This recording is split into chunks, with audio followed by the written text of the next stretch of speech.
కాసేపట్లో విశాఖపట్నంకి AP deputy CM ప్రధాని మోదీకి స్వాగతం పలకనున్న పవన్.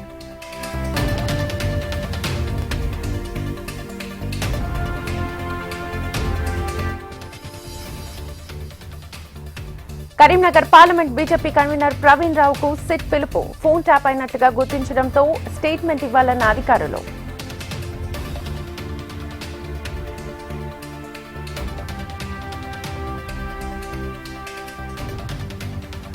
గద్వాల జిల్లాలో 2 లారీలు ఢీకొని చెలరేగిన మంటలు. అగ్ని ప్రమాదంలో లారీలు పూర్తిగా దగ్ధం, డ్రైవర్లు సురక్షితం.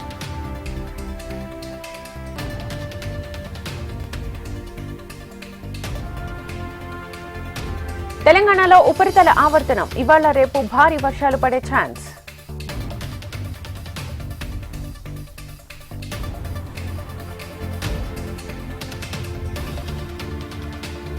విమానాల సర్వీసులు రద్దు చేసిన air India. Technical, safety checkings నిమిత్తం నిర్ణయం.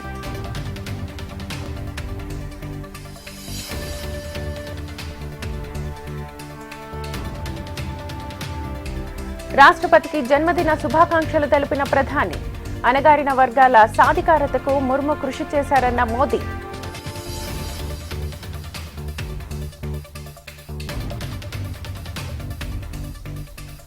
పోలింగ్ తర్వాత 45 రోజులకు సీసీ ఫుటేజ్ ని ధ్వంసం చేయండి.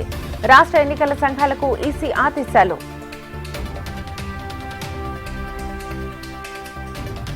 బెంగాల్ పురులియాలో లారీని ఢీకొన్న బొలెరో ప్రమాదంలో అక్కడికక్కడే 9 మంది మృతి.